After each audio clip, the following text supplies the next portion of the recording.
City India news channel हक की आवाज। Paradise function palace, paradise function palace महबूब नगर।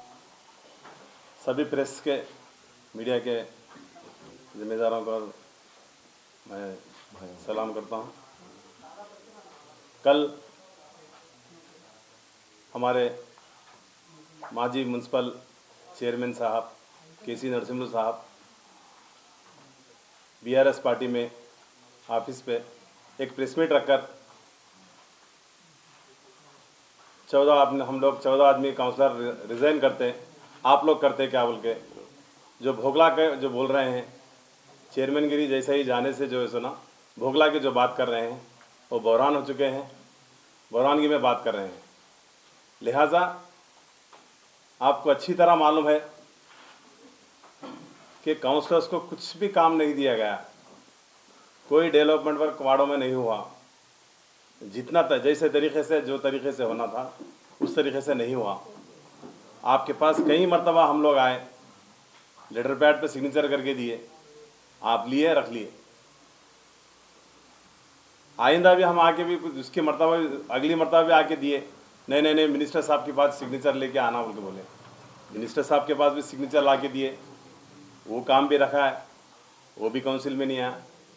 आखिर कौन सा काम करने वाला 4 साल में, कौन सा काम करे आप लोग देखें शहर में इंटरनल रोड्स कितने ख़राब है।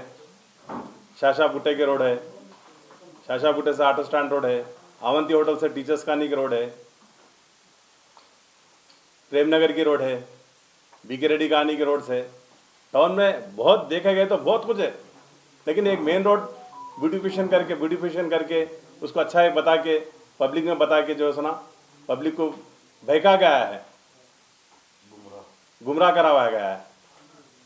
इतने काम आप पूछे हैं, इसमें कोई एक काम नहीं करवाए। आखिर क्या वजह है समझ में नहीं आ रहा। आपको बोल के थक गए हम लोग, लेकिन आपको जूं तक नहीं दौड़ी। कुछ भी काम करने के लिए गए हैं मिनिस्टर साहब को बोलो, कुछ भी पूछना है मिनिस्टर साहब को बोलो। अरे आखिर आप टाउन के पहले शहरी है, आपसे काम कुछ होता। हम उम्मीद लेके आप पूरे मिलके हम चुने हैं, पूरे काउंसलर मिलके चुने हैं, ST SC minority BC EC हर कोई काउंसलर मिलके आपको चुने हैं। शहर एक डेवलपमेंट करने के लिए सोचे थे, लेकिन आपसे उम्मीद नहीं थी। आप भोगला के जो है सुना ऐसे बातें कर रहे हैं। लिहाजा आप मेहरबानी कर ऐसे बातें मत करिए। आप हमारे काउंसलर्स को डिस्टर्ब मत कीजिए। बचे सो 1 साल के अंदर हमारे हरदिल अजीज़ अब हमारे नए चुने गए हमारे एनएम सीनावसड़ी साहब की सदारत में हम बचे सो 1 साल के अंदर ज़्यादा से ज़्यादा कोशिश कर शहर महबूब नगर में हर काउंसलर को जो हमारे साथ आए हैं उनको हर काउंसलर को एक इंसाफ की तरह लेके पूरों को किसी को ऊपर किसी को नीचे नहीं सरका, पूरों को बैलेंस की तरह लेकर सही लेकर हम हमारे म्यूनसिपालिटी को आगे बढ़ा के शहर महबूब नगर हम डेवलपमेंट करेंगे। शुक्रिया। ఇప్పుడు కూడా చెప్పినామండి, వాస్తవంగా చెప్పినాం మనం, సార్ ఇట్లా ఉందంటే చూద్దాం చేద్దాం దాటేసేయండి, అభివృద్ధి నా మీద ఎడిచేసేయండి। ఇదే కమలా గార్డెన్లా మా ఆనందగౌడ్ గారు కూడా ఉండే, నా పక్కనే ఉండే 3 వాళ్ళ అనంత్ రెడ్డి నా వాడి 3 వాళ్ళ సమిష్టి సమావేశం నడుస్తుండే। అప్పుడు అడిగినాం, సార్ మా రోడ్లో చూడండి సార్, మీరు వచ్చే రోడ్ ఎట్లా ఉంది చూడండి సార్ అంటే అభివృద్ధి గురించి నా మీద ఎడిచేసేయండి అని చెప్పిండ్రు। సరే మీరు చెప్తున్నారు కదా మీ మీద ఎడిచేసాను, ఈరోజు వచ్చి పరిస్థితి చూడండి, మీరు అందరు కలిసి మీడియా మిత్రులు అందరు ఉన్నారు కదా, వచ్చి చూడండి। అవంతి హోటల్ గురించి టీచర్స్ కానీ రోడ్ చూడండి, శాషాపుట్ట నుంచి ఆటో స్టాండ్ వరకు చూడండి, పరిస్థితి చూడండి। మీ మీద ఎడిచేసాం కదా, మరి ఈరోజు పరిస్థితి ఏంటి, మరి ఎందుకు చేయలే? ఏమైనా చెప్తే ఉంటా మనకే చెప్తుండే। ప్రచారం చేసినామండి, చేయలేని అంటలేను, వాస్తవంగా ఏమేనంటే చెప్పినాము। సరే డెవలప్ గురించి మనం ఏం చెప్పలే, వాస్తవంగా అయింది వాడలేకపోతే కూడా ప్రచారం చెప్పినరు। ఏం సార్ అంటే అమ్మ ఈసారి చేద్దాంలే అని ఏదో మజబూరిగా చేసినాం, కానీ దాని తప్ప వేరే ఏం చేసినాం, గుండెలు బరువు ఎక్కువని గర్మీ చేసినాం, కానీ దాని తప్ప వేరే ఏం లేదండి। అది అందరికీ తెలుసు, అందరికీ తెలుసు, చెప్పినాము, చెప్తే వినలే। సార్ ఇట్లా ఉంది అంటే ఏ రోజు కూడా చెప్తే ఒక చిన్న ఎగ్జాంపుల్ ఇస్తాను నేను, ఒక చిన్న ఉదాహరణ। సార్ నా వార్డులో ఏమైనా పని ఇవ్వండి సార్ అంటే శాషాపుట్ట గ్రేవాడ్ నుంచి అవంతి హోటల్ వరకు గవర్నమెంట్ హాస్పిటల్ వరకు మెయిన్ రోడ్ వరకు నడుస్తుంది కదా అంటే అవును నడుస్తుంది సార్, అది నీ వాటికి వస్తుంది కదా, అంటే ఆ వాడినాడు మెయిన్ రోడ్ వరకు కూడా నాకేం సంబంధం సార్ అది? శిలపల్గా తప్ప ఏం లేదు. అది కాదన్నా, వాళ్ళు డబ్బులు ఇస్తే పోయినారని చెప్తున్నారు. నేను ఆరోపణ చేశాను చైర్మన్ సార్. అన్ని అబద్ధాలు మాట్లాడండి అన్ని. 10 లక్షలు ఇప్పుడు గతంలో కూడా ఇప్పుడు బీజేపీ కాంగ్రెస్ వాళ్ళు తీసుకున్నారు కదా, తీసుకున్నారు కదా, అప్పుడు కూడా డబ్బులు ఇచ్చిండ్రా? వాళ్ళు కూడా డబ్బులు ఇచ్చిండ్రా? మరి అన్ని పనికిలేని మాట్లాడుతున్నారు చైర్మన్ గారు, మాజీ చైర్మన్ గారు. ఇవన్నీ బంద్ చేయని కోరుతున్నాను. లేనిపోని నిందలు వేస్తున్నారు. లేనిపోని మా మంచిగా ఉన్న కౌన్సిలర్లకి చేసి విడదీయాలని చూస్తున్నా కానీ అది వాస్తవం. అది ఎట్టి పరిస్థితులు అది కాదు. అది మేము ముక్కమడిగా ఉండి ఒక ప్రశ్న సూటిగా సమాధానం చెప్తారా? చెప్పండి. మీరు రెండింటిని ఎట్లా చూడాలి? దాని వెనక ఎవరున్నారు మీకు తెలుసా? చెప్పండి. అదే దాని వెనక ఉన్నది వాళ్ళే చేపించిండ్రు. అరే ఇంతకుముందు సార్ వినండి, ఇంతకుముందు ఎక్స్ మినిస్టరు వాళ్ళ తమ్ముడు మాకేం అవసరం, ఆయన 10 సంవత్సరాలు మేము ఎక్కడో ఉండు. ఎమ్మెల్యే గారు బాగున్నారని మంచి మనిషి అని ఇలా జనాలు సైలెంట్ ఓట్ చేసి ఆయన గెలిపించిండ్రు. ఈయన అభివృద్ధి అంటే యాడుంది అభివృద్ధి? గల్లీలో వస్తే అన్ని కోట్లు పెట్టినా అంటే ఆడ టెండర్లు లేవు, అగ్రిమెంట్లు లేవు, కాంట్రాక్టర్లు పరిశాన్ ఉన్నారు, సామాన్యకి సిద్ధం ఉన్నారు. ఆయన ఎవరు పట్టించుకోరు. మేము చెప్తే గల్లీలో వచ్చిన తర్వాత బ్యానర్లు పెట్టాలి, ఆయనకు జనాలని మేము తీసుకురావాలి, మేము డబ్బులు ఖర్చు చేసుకోవాలి. మళ్ళీ మాకు చెప్తాడు అందరి ముందర, ఏం చేస్తున్నావు నువ్వు చేయకూడదా, పనులు చేయకూడదా అంటే ఎవరు చేయనికి సిద్ధం ఉన్నారు సార్? ఎవరు చేయనికి సిద్ధం ఉన్నారు? ఒక డమ్మి చైర్మన్, నేను ఓపెన్ చెప్తున్నా, ఆయన లోపల పోయి సంతకాలు చేసి ఎవరు ముందు పేమెంట్ ఇస్తారు, ఆయనకు చెక్కులు ఇస్తారు. ఆయన ఏం చేసిండు? ఆయన చైర్మన్ ఫుల్ ఫామ్ చెప్పమను, నేను అడుగుతా. ఆయన ఏం చేసిండు? ఆయన కౌన్సిలర్లకు ఓన్లీ కమిషనర్లు వీళ్ళు కూర్చొని లోపల రూమ్లో కూర్చొని ఛాంబర్లో సంతకాలు చేసి సాయంత్రం చెక్కులు తీసుకొని పైసలు తీసుకొని ఫోన్లలో తిట్టి కాంట్రాక్టర్లతో పైసలు తీసుకున్న దినాలు ఉన్నాయి. ఆయన అమాయకుడా? ఆయన వెన్నెం శ్రీనివాస్ రెడ్డికి చెప్తాడా? ఆయన గోరి కూడా సరిపోడు. నేను చెప్తున్నా, ఇది మీరు రాసుకోండి ప్రెస్లా. ఆయనకు ఏం తెలుసు సార్? ఆయన డమ్మీ ఉన్నాడని కూర్చోబెట్టిండు. ఆయనకి ఏం తెలుసు? 2014లో వాళ్ళ మేడం కౌన్సిలర్ ఉండే, 2014లో నేను కౌన్సిలర్ ఉన్నప్పుడు. ఈయనకేం తెలియనందుకే కూర్చోబెట్టిండ్రు. నేను వాస్తవాలు చెప్తున్నా సార్. ఇలా వైస్ చైర్మన్కి ఏం తెలియదు, ఆయనకు కూర్చోబెట్టిండ్రు. అంతా నడిపేది ఎవరు? మీరు. శిలాపలకాలు ఉన్నాయి, డబ్బు ఉందా ఆడ మున్సిపాలిటీలో? జనరల్ ఫండ్ లేదు, కరెంట్ బిల్ కట్టడానికే లేదు. పరిస్థితి అది తెచ్చిర్రు. జంక్షన్లు డెవలప్మెంట్ చేసిండ్రు. వాళ్ళు డెవలప్మెంట్ చేసిండ్రా? చేయలే. ఏమన్నా అంటే ఇన్ని కోట్లు తెచ్చినా, అన్ని కోట్లు తెచ్చినా, యాడున్నాయి కోట్లు? వేసుకునే కోట్లు తప్ప ఏం లేవు. జనాలు పోతాయి క్యావా పోయి రోడాగా మోరీలు ఆడున్నాయి పోయి చేపిస్తాను పోయి సార్కి చెప్తాను, వస్తాయి బిడ్డ చేపిస్తాం. ఎప్పుడు? ఉత్త డమ్మీ పేపర్ తీసుకొచ్చి 150 కోట్లు తెచ్చినా, 150 కోట్లు తెచ్చినా, వాడికి 1 కోటి 50 పెట్టినా, 2 కోట్లు పెట్టినా, యాడున్నాయి? ఎవరు వస్తున్నారు కాంట్రాక్టర్లు ముందర చేయనీకే పని? చెప్పండి, మీకు తెలియదా? కాంట్రాక్టర్లకు ఇంతవరకు డబ్బులు లేక ఆత్మహత్యలు చేసుకొని రెడీ ఉన్నారు. వాళ్ళు ఎంతోమంది పోయి ఇలా అడిగినా కూడా పేమెంట్ లేదు. పోయిన 20-30 crores ఇంతవరకు అమౌంట్ వాళ్ళకి క్లియర్ కాలేదు. వీళ్ళు ఏం చేసారు? ఇలా గవర్నమెంట్లో ఇలా నేను అడుగుతున్నా. మేమేమో వాళ్ళకి ఏం చెప్పినా పాపమే, ఉల్టా రివర్స్ మాట్లాడతారు, ఉల్టా రివర్స్ తిడతారు. అసొంటి పరిపాలన మహిమనగర్లో నడిచింది. ఇలా వెన్నెం గారు మంచోరే, ఎవరు కాదన్నారు? నేను కూడా చెప్తున్నా, నేను కొట్లాడితే పనులు రాలే. గల్లీలో మాకు అడగరా? మేము కౌన్సిలర్ ఉన్నప్పుడు మా గల్లీలో కౌన్సిలర్కి ఎన్నుకున్నప్పుడు మాకు అడుగుతారు, మినిస్టర్కి అడగరు. అది జ్ఞాపకం పెట్టుకోవాలి. ఆయన ఇంతసేపు నేను రాజులాగా పరిపాలన చేస్తే కాదు. ఈయన వస్తాడు వెళ్ళిపోతాడు. చైర్మన్ సాబ్ ఏం చేసిండు? అన్నా నీళ్ళు వస్తలేవు, బోర్లు వస్తలేవు, లీకేజీలు అవుతలేవు అంటే వస్తాయి. కాంట్రాక్టర్లకు పైసలు లేవదా? ఈయననే చెప్తాడు మళ్ళా. అరే మళ్ళీ ఎందుకున్నావు చైర్మన్? ఇంత కూర్చొనికున్నావా? నీకు చేత కానప్పుడు నువ్వు రిజైన్ చేసిపోవాలి. మేము కౌన్సిలర్ ఇంతమంది చారణ కాదు, ఆయనతో ఛాయ్ తాగినాం అంతే. ఆ దినం మేము ₹1 కాంట్రాక్టర్ ఇచ్చిందని నిరూపించుకొని రాజీనామా చేస్తాం. ఇంతమంది కౌన్సిలర్లం 2014లో కూడా కౌన్సిలర్లం ఉన్నాం. దాదాపు 1.5-2 కోట్ల వర్కులు చేసినాం. ఇదే రాదామర్ పీరియడ్లో చైర్మన్. ఎల్ఆర్ఎస్ బీఆర్ఎస్ అన్ని అమౌంట్ వచ్చినాయి. SC ST sub plan, granites plan అన్నీ వచ్చినాయి, చేసినాం సార్. 4 సంవత్సరాలు జీరో ఉంది. ఒక మోటార్ వేయలేకపోతున్నాం వాటర్ సప్లై కోసం. ఆ పరిస్థితి ఉంది. మున్సిపాలిటీ ఆ పరిస్థితిని చేసిండు. మున్సిపాలిటీ పైసలు తీసుకుపోయి జంక్షన్లకు పెట్టిండ్రు. ఎందుకు పెడతారు? అడుగుతేనేమో మాకు తిట్లా. ఎవరి హక్కు అనుకుంటుంది? బాజాబ్తా మున్సిపాలిటీ హక్కు అనేది వార్డులకు పెడతారు. జంక్షన్లు అంటే మీరు బడ్జెట్ చేసుకొని పెట్టుకోవాలి, మీరు పార్కులకు మీరు తెచ్చి పెట్టుకోవాలి, మినీ ట్యాంక్ మనకు మీరు పెట్టుకోవాలండి.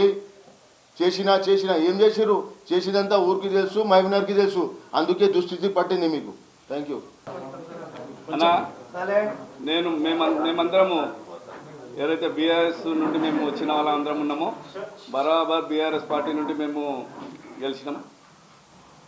బీఆర్ఎస్ పార్టీకి మేము కట్టుబడి ఉన్నాం.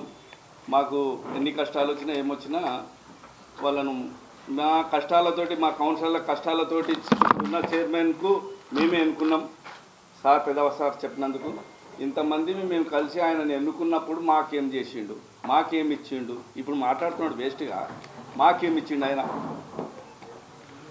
మేమందరము ఒకే కుటుంబం అని మేమందరము ఒక లెక్కల మేము చేస్తే ఆయన మాకు పెట్టింది 4 సంవత్సరాల నుండి నాకు నా పర్సనల్గా చెప్తున్నా, నా వార్డు గురించి చెప్తున్నా, 18 లక్షలు మాత్రమే.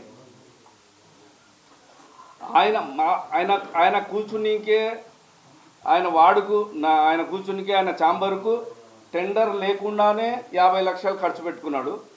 50 లక్షలు టెండర్ లేకుండానే ఖర్చు పెట్టిండు. అప్పుడు ఆ వార్డు గురించి జ్ఞాపకం రాలే. ఆయన చేసింది ఏమీ లేదు. ఆయన నుండి మేము నష్టపోయినాం కానీ ఏ రోజు లాభపడలే. ఆయన ఒక మాట మొన్న ప్రెస్ మీట్లో తల్లిపాలు తాగి రొమ్ముకు గుద్దినాడు. ఏ రోజు మాకు తల్లిపాలు తాపిండు? ఎప్పుడు చూడు సమితి, మమ్మల్ని అందరినీ సమితి కొడుకులాగా, సమితి పిల్లల్లాగానే చూసాడు. సమితి ప్రేమ. ఆయన మాకు తండ్రి లాంటోడు. ఏడ చూసిండు? ఒకరికేమో కోట్లు పెట్టే, కొందరికేమో వేలులో కూడా లేదు. ఏ రోజు మా ఆయన తల్లిపాలు మాకు ఏ రోజు తాపలేదు. మేము రొమ్ము ఎప్పుడు గుద్దలే. ఆయననే మా తల్లిపాల దగ్గర రొమ్ము గుద్దిండు. మా నుండి ఆయన ఎన్నికబడి మాకేం పెట్టలేదు అంటే ఆయననే కదా. ఈ రోజు ఎవరు మాకు ఇప్పుడున్న కౌన్సిలర్లకు ఏ రోజు ఒక్కరోజు కూడా తల్లిపాలు తాగేటట్లు ఏది ఒక్కటి చేయాలి. సమితి ప్రేమనే మా మీద మొత్తం చూపించింది. మేము ప్రతి కౌన్సిల్లో అన్న ఒక మాట అన్నాడు, మీరు ఎందుకు అడగలేదు అని అన్నాడు పాషాబాయిని. ప్రతి కౌన్సిల్లో నేను ప్రతిపక్ష నాయకుడిలాగా పాత్ర వహించిన అధికారంలో ఉండి నేను ప్రతి కౌన్సిల్ మీటింగ్లో నేను కొట్లాడుతుండే. అది ఏంది, నా వార్డులో మహిళా సంఘం కమిటీలు లేదు. దానికి జనరల్ ఫండ్ కింద అడగంగా 6 లక్షలు శాంక్షన్. 6 లక్షలు శాంక్షన్ చేస్తే టెండర్ పెట్టడానికి 2 సంవత్సరాలు పట్టింది. ఇంతవరకు టెండర్ కాలే. మహిళా కమ్యూనిటీల కోసానికి నేను మా 47 వార్డులో 6 లక్షల కోసానికి నేను టెండర్ ప్రతి కౌన్సిల్ మీటింగ్లో నేను కొట్లాడితే ఒక్కరోజు కూడా ఇన్ని ఉట్టిగా టెండర్ లేకుండా 50-60 లక్షలు చేసుకోవచ్చు. ఆయన వార్డులో ఓ చైర్మన్ అన్నాక మొత్తం టౌన్ మొత్తం చూసుకోవాలి. నేనైనా ఎవరైనా సరే సమానంగా చూడాలి. సమానంగా లేకపోతే ఒకతోటి సమస్య ఎక్కువ ఉంటే సమస్య దానికి పెట్టండి, మేము వద్దంటలేము. మొత్తం సమస్యలు ఏరియాలో నేను ఉన్నా. నాకు ఇప్పుడు ఉదాహరణకి హనుమాన్ నగర్, నా వార్డులో హనుమాన్ నగర్ వస్తుంది. మొత్తం రోడ్లు అన్నీ ఇరుకుగా ఒక 40 సంవత్సరాల కిందట జరిగిన పనులు అన్నీ చేసి పెట్టి ఒక్కరోజు కూడా ఆయన వచ్చింది లేదు, మా వార్డు తిరిగింది లేదు, చేసింది లేదు. నేను మంత్రి గారితో అన్నా ఇది పరిస్థితి అన్నా అంటే, అరే టైం ఉంది కదా చేస్తాం, రాగు ఎందుకు అట్లా వేస్తున్నావు, టైం ఉంది అని చెప్పి. ఇంకెక్కడ టైము? పబ్లిక్ ఏమో మమ్మల్ని ఎన్నుకున్నారు. మా పరిస్థితి ఘోరంగా ఉంది. ఏ గల్లీల్లో తిరగనింకా లేకుండా అయింది. ఇప్పుడు మేము ఎవరికి చెప్తే నీ పబ్లిక్ ఎవరేమంటారు కానీ మీరే అంటున్నారు రాబాయ్ అనేటట్లు మాట్లాడుతున్నారు పెద్ద మనుషులు. ఏం చేయాలి? అటువంటి ఇప్పుడు లాస్ట్కు ఏది 100 కోట్లు అన్నారు.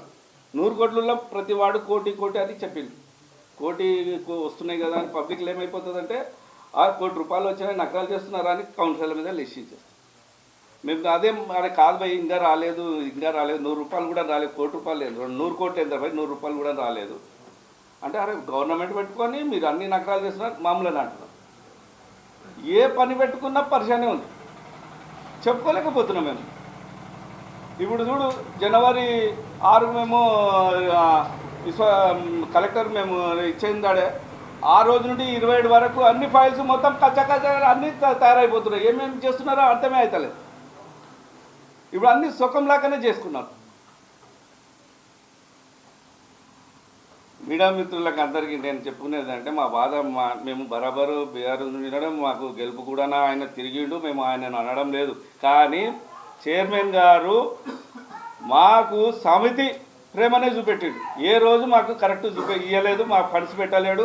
సెంటర్ స్కీమ్ వచ్చినా, పట్టణ ప్రగతి వచ్చినా, 15 ఫైనాన్స్ 14 ఫైనాన్స్ ఏ రోజు మాకు చూపెడాలంటే పెట్టలేము ఫండ్స్. ఈ విధంగా మాకు నష్టం జరిగింది.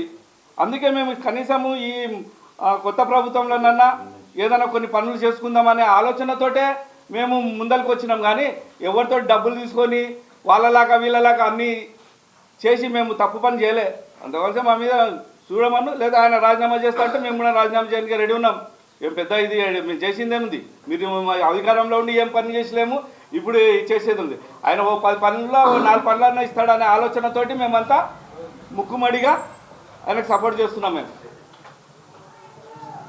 అంతేగాని మేము వాళ్ళ వీళ్ళక వాళ్ళు బాజాప్తా మేము అలా రిక్వెస్ట్ కూడా చేసినాం. అన్న మేమంతా నేను ఒక్కరిని పోలేదు, మేమందరం కలిసిపోయినాం, రిక్వెస్ట్ చేసినాం. అన్న ఇది ఉంది పరిస్థితి, ఇది ఉంది, జర మమ్మలను ఆలోచన చేయండి, మా పనులు ఇంకా కాలేదు, ఇప్పుడన్నా ఏమన్నా చేయండి అది ఇది అంటే చూస్తాంలే అనే లెక్కల ఆలోచన చేసినందుకు మేమందరం ఇది మనకు వార్డుల్లో మనం తల దించుకొని పోవాల్సి వస్తుంది, తల ఎత్తుకొని పోలేదు అనే ఆలోచనతోటి మేమందరం ముక్కుమడిగా ఆయనకు సపోర్ట్ చేయడం జరిగింది.